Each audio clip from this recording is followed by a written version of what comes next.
Hello everyone, ಈ ಒಂದು video ನಮ್ಮ ಎಲ್ಲ ಇಂಜಿನಿಯರಿಂಗ್ ಆಸ್ಪಿರೆಂಟ್ಸ್ಗೆ ಯೂಸ್ಫುಲ್ ಆಗುವಂಥ ವಿಡಿಯೋ ಆಗಿರುತ್ತೆ. ಸೊ ಯಾರೆಲ್ಲ ಟೆಕ್ನಿಕಲ್ ಎಕ್ಸಾಮ್ಸ್ಗೆ ಪ್ರಿಪೇರ್ ಆಗ್ತಿದ್ದೀರಾ, ಎಸ್ಪೆಷಲಿ ಟೆಕ್ನಿಕಲ್ ಎಕ್ಸಾಮ್ಸ್ಗೆ, ಸೊ ಅವರಿಗೆ ಯೂಸ್ಫುಲ್ ಆಗುವಂಥ ಒಂದು ವಿಡಿಯೋ ಇರುತ್ತೆ. ಸೊ ರೀಸೆಂಟಾಗಿ ನೀವು ಬರೆದಿರೋಂಥ ಎಕ್ಸಾಮ್ಗಳಲ್ಲಿ KPCL ಆಗಿರ್ಬೋದು, BWSSB ಆಗಿರ್ಬೋದು, ಮೆಕ್ಯಾನಿಕಲ್, ಎಲೆಕ್ಟ್ರಿಕಲ್ ಹಾಗೂ ಸಿವಿಲ್ ಇಂಜಿನಿಯರಿಂಗ್ ಆಸ್ಪಿರೆಂಟ್ಸ್ಗೆ ಸಾಕಷ್ಟು ವೇಕೆನ್ಸೀಸಿನ ಒಂದು ನೋಟಿಫಿಕೇಷನ್ಸ್ನ ನೋಡಿದ್ವಿ. ಇದೀಗ KPSC ಕಡೆಯಿಂದ ಅಪ್ಕಮಿಂಗ್ ನೋಟಿಫಿಕೇಷನ್ ಬಗ್ಗೆನೂ ನಾವು ಇಲ್ಲಿ ಈ ವಿಡಿಯೋದಲ್ಲಿ ಡಿಸ್ಕಸ್ ಮಾಡ್ತಾ ಇರ್ತೀವಿ. ಸೊ ಅಪ್ಕಮಿಂಗ್ ನೋಟಿಫಿಕೇಷನ್ ಯಾವುದಿದೆ ಟೆಕ್ನಿಕಲ್ ಆಸ್ಪಿರೆಂಟ್ಸ್ಗೆ ಅಂತ ಕೇಳಿದಾಗ, ಸೊ ಟೆಕ್ನಿಕಲ್ ಆಸ್ಪಿರೆಂಟ್ಸ್ಗೆ ಮುಂದೆ ಬರುವಂಥ ನೋಟಿಫಿಕೇಷನ್ಗಳಲ್ಲಿ ಎಲೆಕ್ಟ್ರಿಕಲ್ ಅವರಿಗೆ KPTCL ನೋಟಿಫಿಕೇಷನ್ ಇದೆ. ಅದಾಗಿದ ನಂತರ KPSCಯಿಂದ ಬರುವಂತಹ ಲೆಕ್ಚರರ್ ಪೋಸ್ಟ್ ಅಂದರೆ ಡಿಪ್ಲೊಮಾ ಕಾಲೇಜ್ ಲೆಕ್ಚರಿನ ಒಂದು ವೇಕೆನ್ಸೀಸ್ ಇರುತ್ತೆ. ಅದಾಗಿದ ನಂತರ ITI ಕಾಲೇಜ್ ಲೆಕ್ಚರರ್ಸಿನ ಒಂದು ವೇಕೆನ್ಸಿ ಬರುತ್ತೆ. ಅದಾಗಿದ ನಂತರ ಮೆಕ್ಯಾನಿಕಲ್ ಇಂಜಿನಿಯರಿಂಗ್ ಆಸ್ಪಿರೆಂಟ್ಸ್ಗೆ ನೋಡೋದಾದರೆ RTO ಕಡೆಯಿಂದ ಒಂದು ನೋಟಿಫಿಕೇಷನ್ ಬರುತ್ತಿದೆ. ಸೊ ಇದೇ ರೀತಿಯಲ್ಲಿ ಬೇರೆ ಕೆಲವೊಂದು ಡಿಪಾರ್ಟ್ಮೆಂಟ್ಗಳಿಂದಲೂ ನೋಟಿಫಿಕೇಷನ್ಸ್ ಬರುತ್ತಿದೆ. ಸೊ KPTCLನ ನೋಟಿಫಿಕೇಷನ್ ಬಗ್ಗೆ ನಾನು ನೆಕ್ಸ್ಟ್ ವಿಡಿಯೋದಲ್ಲಿ ನಿಮಗೆ ಅಪ್ಲೋಡ್ ಮಾಡ್ತೀನಿ. ಅದರ ಬಗ್ಗೆ ಡೀಟೇಲ್ಸ್ನ ಕೆಲವೊಂದು ಬೇರೆ ವಿಡಿಯೋದಲ್ಲಿ ಹೇಳ್ತೀನಿ. ಸೊ ಈ ವಿಡಿಯೋದಲ್ಲಿ ನಾವೇನು ಡಿಸ್ಕಸ್ ಮಾಡ್ತಾ ಇರ್ತೀವಿ ಅಂದರೆ KPSCಯಿಂದ ಮುಂದೆ ಬರುವಂತಹ ಡಿಪ್ಲೊಮಾ ಕಾಲೇಜ್ ಲೆಕ್ಚರರ್ ಪೋಸ್ಟಿನ ಒಂದು ನೋಟಿಫಿಕೇಷನ್ ಬಗ್ಗೆ ಡಿಸ್ಕಸ್ ಮಾಡ್ತಾ ಇರ್ತೀವಿ. ಸೊ ಎಷ್ಟು ವೇಕೆನ್ಸೀಸ್ ಇದೆ ಈ ನೋಟಿಫಿಕೇಷನಲ್ಲಿ ಅಂದರೆ ಬರುವಂಥ ನೋಟಿಫಿಕೇಷನ್, ಮುಂದೆ ಬರುವಂಥ ನೋಟಿಫಿಕೇಷನಲ್ಲಿ, ಅಪ್ಕಮಿಂಗ್ ನೋಟಿಫಿಕೇಷನಲ್ಲಿ ಅಂದರೆ 1000+ ವೇಕೆನ್ಸೀಸ್ ಇರುತ್ತೆ. 1000+ ವೇಕೆನ್ಸೀಸ್ ಅಂದರೆ ಯಾವೆಲ್ಲ ಡಿಪಾರ್ಟ್ಮೆಂಟ್ ಸರ್ ಅಂತ ನೋಡೋದಾದರೆ ನೋಡೋಣ ಮುಂದೆ ಯಾವುದಾದ್ರು ನೋಡೋಕ್ಕಂತೇಳಿ. ಅದಾಗಿದ ನಂತರ ಇದು KPSC ಕಡೆಯಿಂದ ಆಗುವಂಥ ಪರೀಕ್ಷೆ ಆಗಿರುತ್ತೆ. ಇದು ಮೇಯ್ನಾಗಿ ನೀವು ನೆನಪಿನಲ್ಲಿ ಇಟ್ಕೊಳ್ಬೇಕಾಗಿರುವಂಥ ಅಂಶ ಆಗಿರುತ್ತೆ. ಯಾಕಂದರೆ ನೀವು ಈ ಪ್ರೀವಿಯಸ್ ಆಗಿ ಬರೆದಿರುವಂತಹ ಮೆಕ್ಯಾನಿಕಲ್, ಎಲೆಕ್ಟ್ರಿಕಲ್, ಸಿವಿಲ್ ಯಾವುದೇ ಬ್ರಾಂಚ್ದಾಗಿರ್ಬೋದು, KPCL, BWSSB ಇವೆರಡೂ ಡಿಪಾರ್ಟ್ಮೆಂಟ್ದು KE ಅವರು ಮಾಡಿಕೊಟ್ಟಿರ್ತಾರೆ. ಬಟ್ ಈ ಒಂದು ವೇಕೆನ್ಸೀಸ್ದು ಡಿಪ್ಲೊಮಾ ಕಾಲೇಜ್ ಲೆಕ್ಚರರ್ ಪೋಸ್ಟಿನ ಒಂದು ನೋಟಿಫಿಕೇಷನ್ನ ಕಂಪ್ಲೀಟ್ ಮಾಡಿಕೊಡೋದು KE ಕೊಡೋದಾಗಿರುತ್ತೆ. ಸೊ ಇದರ ಪರೀಕ್ಷೆ ಯಾರು ಮಾಡಿಕೊಟ್ಟಿರ್ತಾರೆ? KPSC ಅವರು. KE ಅವರೆಲ್ಲ KPSC ಅವರು ಮಾಡಿಕೊಟ್ಟಿರ್ತಾರೆ. ಸೊ ಇದರಲ್ಲಿ ನಿಮಗೆ ಮೊತ್ತ 1000 ವೇಕೆನ್ಸೀಸ್ನ ನೀವು ನೋಡ್ಬೋದು.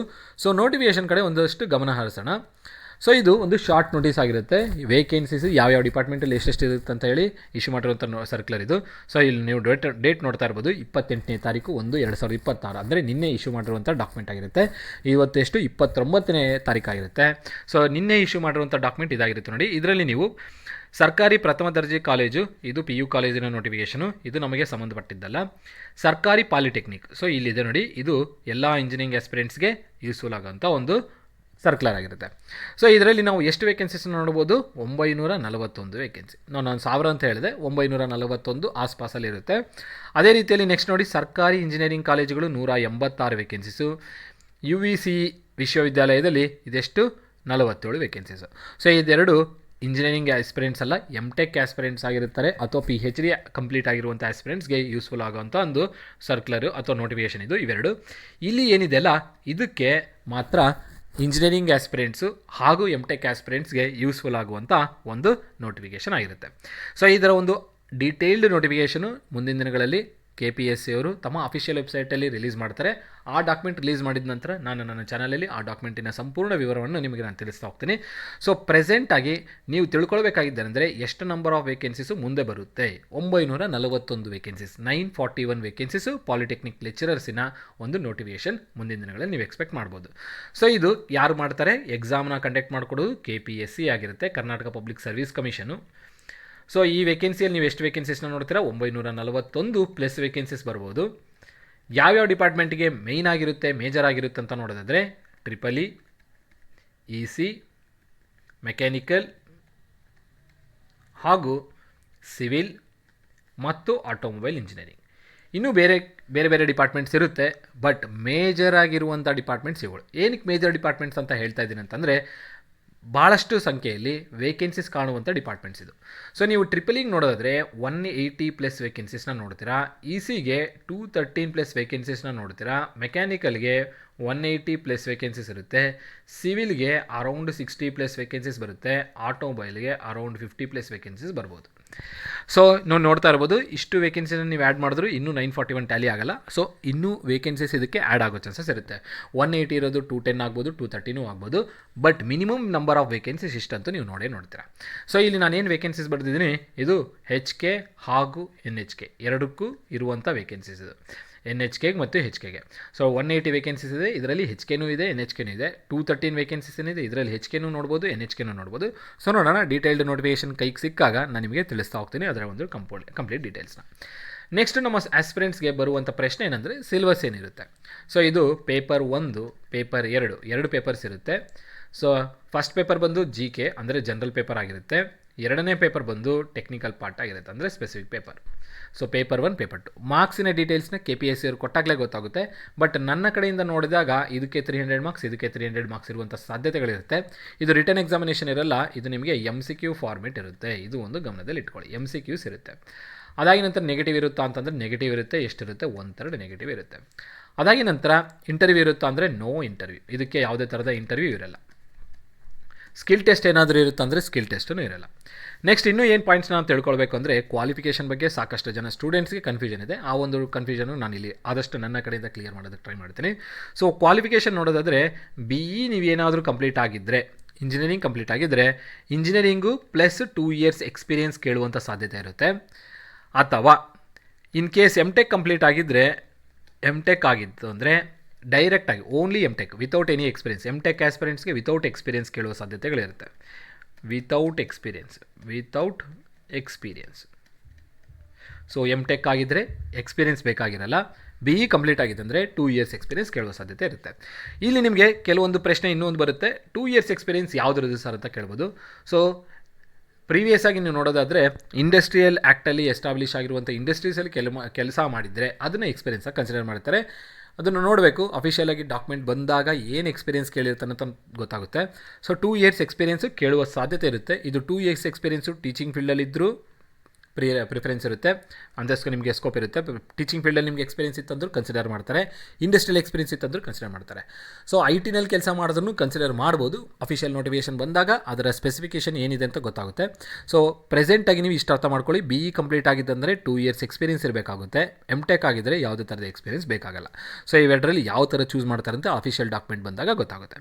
ನೆಕ್ಸ್ಟ್ ಇದಾಗಿದ ನಂತರ ಇನ್ನೊಂದು ನಮಗೇನು ಇಂಪಾರ್ಟೆಂಟ್ ಅಂತಂದರೆ so percentage very very important. ಭಾಳಷ್ಟು ಜನ ಸ್ಟೂಡೆಂಟ್ಸಲ್ಲಿ ಇದೊಂದು ಕನ್ಫ್ಯೂಷನ್ ಇದೆ, ಪರ್ಸೆಂಟೇಜ್ ಏನಿರ್ಬೋದು.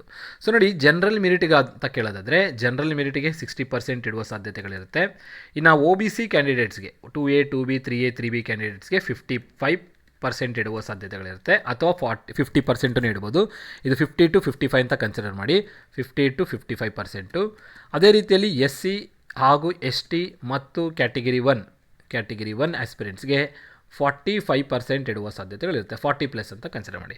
ಸೊ ನೋಡೋಣ, ಅಫಿಷಿಯಲ್ ಡಾಕ್ಯುಮೆಂಟ್ ಬಂದಾಗಲೇ ಗೊತ್ತಾಗುತ್ತೆ. ಸೊ ಈ ಪರ್ಸೆಂಟ್ ಏನಿದೆಯಲ್ಲ, ಇದು ನಿಮ್ಮ SSLCಯಲ್ಲೋ ಅಥವಾ PUCಯಲ್ಲೋ ಅಥವಾ ಡಿಪ್ಲೊಮೋದಲ್ಲ, ಇಂಜಿನಿಯರಿಂಗಲ್ಲಿ ಗ್ರ್ಯಾಜುಯೇಷನಲ್ಲಿ. So basic graduation, in case ನೀವು MTech ಆಗ್ತಾ ಇದ್ರೂ MTechಲ್ಲೂ ನಿಮ್ಮದು ಇಷ್ಟು ಪರ್ಸೆಂಟ್ ಇರಬೇಕು ಅಂತ ಕೇಳುವ ಸಾಧ್ಯತೆಗಳಿರುತ್ತೆ. ಅಫಿಷಿಯಲ್ ಆಗಿ ನೋಟಿಫಿಕೇಷನ್ ಬರುವವರೆಗೂ ಯಾವುದೇ ಥರದ ಪಾಯಿಂಟ್ಸ್ನ 100% ಕನ್ಸಿಡರ್ ಮಾಡೋಕ್ಕೋಗ್ಬೇಡಿ. ಇದು ನನಗೆ ಇಂಟರ್ನಲ್ ಸೋರ್ಸಸ್ಸಿಂದ ಸಿಕ್ಕಿರುವಂಥ ಮಾಹಿತಿಯಿಂದ ನಾನು ನಿಮಗೆ ಇದನ್ನು ತಿಳಿಸ್ತಾ ಇದ್ದೀನಿ. ಸೊ ಈ ಎಲ್ಲ ಡಾಟಾ ಇರಬಹುದು, ಅಫಿಷಿಯಲ್ ನೋಟಿಫಿಕೇಷನಲ್ಲಿ ಬರುವಂಥ ಅಫಿಷಿಯಲ್ ನೋಟಿಫಿಕೇಷನಲ್ಲಿ ಎಲ್ಲ ಡಾಟಾ ಇನ್ಕ್ಲೂಡ್ ಮಾಡಿರ್ಬೋದು. ಸೊ ಒಂದು ಗೆಸ್ ಮೇಲೆ ಅಥವಾ ಈ ಕಲೆಕ್ಟ್ ಮಾಡಿರುವಂಥ ಇನ್ಫಾರ್ಮೇಷನೆಲ್ಲ ನಮಗೆ ಕೊಡ್ತಾ ಇದ್ದೀನಿ. ಸೊ ಇದನ್ನು 100% ಅಂತ ಕನ್ಸಿಡರ್ ಮಾಡೋಕ್ಕೋಗ್ಬೇಡಿ. ಬಟ್ ಬರುವಂಥ ಡಾಕ್ಯುಮೆಂಟ್ಗಳಲ್ಲಿ ಈ ಪಾಯಿಂಟ್ಸ್ ಇರುವ ಸಾಧ್ಯತೆಗಳು ಇದೆ ಅಂತ ನಿಮ್ಗೆ ತಿಳಿಸ್ತಾ ಇದ್ದೀನಿ. ಸೊ ಪರ್ಸೆಂಟೇಜು ಇಷ್ಟಿರ್ಬೋದು, ಕ್ವಾಲಿಫಿಕೇಷನ್ ಏನಿರುತ್ತೆ ಅಂತ ನಾನು ನಿಮ್ಗೆ ಹೇಳಿದ್ದೀನಿ. ಅದಾಗಿನ ನಂತರ ಎಷ್ಟು ನಂಬರ್ ಆಫ್ ವೇಕೆನ್ಸೀಸು ಯಾವ ಡಿಪಾರ್ಟ್ಮೆಂಟಿಗೆ ಇರುವಂಥ ಸಾಧ್ಯತೆಗಳಿದ್ದಾವೆ. ಅದಾಗಿನ ನಂತರ ಪ್ಯಾಟ್ರನ್ ಯಾವ ಥರ ಇರುತ್ತೆ, ನೆಗೆಟಿವ್ ಮಾರ್ಕಿಂಗ್ ಇರುತ್ತಾ ಇಲ್ಲ, ಇದು ರಿಟರ್ನ್ ಫಾರ್ಮೆಟಾ MCQ ಫಾರ್ಮೆಟಾ, ಇಂಟರ್ವ್ಯೂ ಇರುತ್ತಾ ಇಲ್ಲ ಅನ್ನೋ ಪ್ರಶ್ನೆಗಳು ನಾನು ನಿಮಗೆ ಇಲ್ಲಿ ತಿಳಿಸ್ತಾ ಹೋಗಿರ್ತೀನಿ. ಸೊ ನಿಮಗೆ ಇದು ಬಿಟ್ಟು ಇನ್ನೂ ಏನಾದರೂ ಡೌಟ್ಸ್ ಇತ್ತು ಅಂತಂದರೆ ಕಮೆಂಟ್ ಬಾಕ್ಸಲ್ಲಿ ಮೆನ್ಷನ್ ಮಾಡಿ, ಆ ಕಮೆಂಟ್ನ ನೋಡಿಕೊಂಡು ನಾನು ನಿಮಗೆ ರಿಪ್ಲೈ ಮಾಡ್ತೀನಿ. ಸೊ ಇದರ ಒಂದು ಮಾಹಿತಿ ನಿಮಗಿರಲಿ ಮುಂದಿನ ದಿನಗಳಲ್ಲಿ. ಅಂದರೆ ಇದು ಹೌದು, ಇನ್ನೊಂದು ಪಾಯಿಂಟ್ ಏನಪ್ಪ ಅಂದರೆ ಯಾವಾಗ ಈ ನೋಟಿಫಿಕೇಷನ್ ಎಕ್ಸ್ಪೆಕ್ಟ್ ಮಾಡ್ಬೋದು ನೋಡಿ, ಮಾರ್ಚ್ ಒಳಗಡೆ ನಿಮ್ಗೆ ಈ ನೋಟಿಫಿಕೇಷನ್ ಬರಬಹುದು. ಬಟ್ ಅದು ಎಷ್ಟು ಪರ್ಸೆಂಟ್ ಇರುತ್ತೆ ಅಂದರೆ 10% to 20% ಮಾತ್ರ ಬರೋ ಸಾಧ್ಯತೆಗಳಿರುತ್ತೆ. ಮೇ ಒಳಗಡೆ 50% ಚಾನ್ಸ್ ಇದೆ, ಮೇ ಒಳಗಡೆ ನಿಮಗೆ 50% ಚಾನ್ಸಸ್ ಇದೆ, 50% ಎಕ್ಸ್ಪೆಕ್ಟ್ ಮಾಡ್ಬೋದು ನೋಟಿಫಿಕೇಷನ್ ಬರುತ್ತೆ ಅಂತೇಳಿ. ಆಗಸ್ಟಿಂದ ಅಕ್ಟೋಬರ್ ಒಳಗಡೆ 100% ನಿಮಗೆ ಈ ನೋಟಿಫಿಕೇಷನ್ ರಿಲೀಸ್ ಆಗಿರುತ್ತೆ. 100% ಆಗಸ್ಟಿಂದ ಅಕ್ಟೋಬರ್ ಒಳಗಡೆ ಈ ನೋಟಿಫಿಕೇಷನು 100% ರಿಲೀಸ್ ಆಗಿರುತ್ತೆ. ಸೊ ಟೈಮ್ ನೀವು ನೋಡ್ಕೊಳ್ಳೋದಾದರೆ ಇದು ಯಾವ ತಿಂಗಳಿದೆ, ಇದು ಜನವರಿ ತಿಂಗಳಿದೆ. ಸೊ ಆಲ್ಮೋಸ್ಟ್ ಇನ್ನು ನಿಮಗೆ ಒಂದು 7 to 8 months ಟೈಮ್ ಇರ್ಬೋದು ಮ್ಯಾಕ್ಸಿಮಮ್ ಈ ಟೈಮ್ ಕನ್ಸಿಡರ್ ಮಾಡಿದ್ರೆ. ಸೊ ಮ್ಯಾಕ್ಸಿಮಮ್ ಕನ್ಸಿಡರ್ ಮಾಡ್ತಾಯಿದ್ದೀನಿ. ಸೊ ಹಾಗಾಗಿ ಟೈಮ್ ಕಮ್ಮಿ ಇರುವ ಕಾರಣದಿಂದ ಪ್ರಿಪ್ರೇಷನ್ನ ಚೆನ್ನಾಗಿ ಮಾಡ್ಕೊಳ್ಳಿ. ಯಾರೆಲ್ಲ KPCಯಲ್ಲಿ ಎಕ್ಸಾಮ್ ಬರೆದು ಅದರಲ್ಲಿ ಕಳ್ಕೊಂಡಿರ್ತೀರ ಅಥವಾ ಶಾರ್ಟ್ ಲಿಸ್ಟ್ ಆಗಿರಲ್ಲ 1:2 ಅಲ್ಲಿ, ಸೊ ಅಂಥ ಆಸ್ಪಿರೆಂಟ್ಸ್ಗೆ ಇದೊಂದು ಸುವರ್ಣವಾದ ಅವಕಾಶ. ಇಲ್ಲಿ ಇನ್ನೊಂದು ಮೈನ್ ಇಂಪಾರ್ಟೆಂಟ್ ಪಾಯಿಂಟ್ ನೀವು ನೆನ್ಪಿಟ್ಕೊಳ್ಬೇಕಾಗಿರೋದೇನೆಂದರೆ ಏಜ್ ರಿಲ್ಯಾಕ್ಸೇಷನ್. ಈ ವರ್ಷ ನಿಮಗೆ ಗೊತ್ತಿರಬೇಕು, ಒನ್ ಟೈಮ್ ಬೇಸಿಸ್ ಮೇಲೆ ಏಜ್ ರಿಲ್ಯಾಕ್ಸೇಷನ್ ಏನು ಮಾಡಿದ್ದಾರೆ, 5 years ಎಕ್ಸ್ಟೆನ್ಷನ್ ಕೊಟ್ಟಿದ್ದಾರೆ. ಸೊ ಎಲ್ಲ ಕ್ಯಾಟಗಿರಿಗೆ 5 years ರಿಲ್ಯಾಕ್ಸೇಷನ್ ಇರುತ್ತೆ.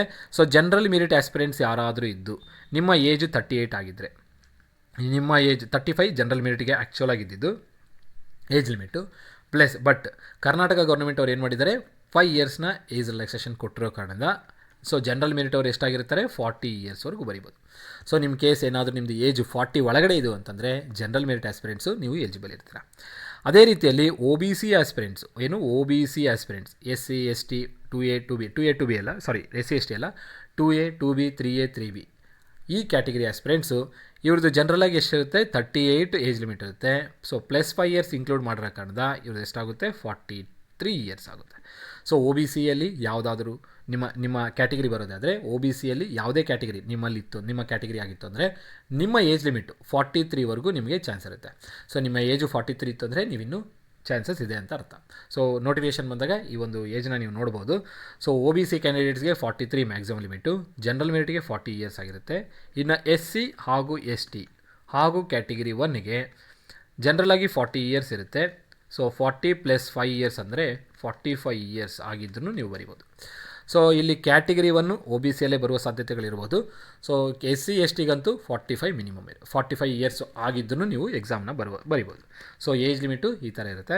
ಸೊ ಈ ಒಂದು ಅವಕಾಶ ಇರೋ ಕಾರಣದಿಂದ KPCಯಲ್ಲಿ ಇರುವಂಥ ಎಲ್ಲ ಆಸ್ಪಿರೆಂಟ್ಸ್ ಯಾರೆಲ್ಲ ಎಕ್ಸಾಮ್ ಅಟೆಂಡ್ ಮಾಡಲಿಲ್ಲ, ಅಪ್ಲಿಕೇಶನ್ ಹಾಕಿರ್ತೀರ ಅಥವಾ ಎಕ್ಸಾಮ್ 2024 ಅಟೆಂಡ್ ಮಾಡಿಲ್ಲ ಬಟ್ 2026 ಅಟೆಂಡ್ ಮಾಡೋಕ್ಕೆ ಅವಕಾಶ ಸಿಕ್ಕಿರಲ್ಲ.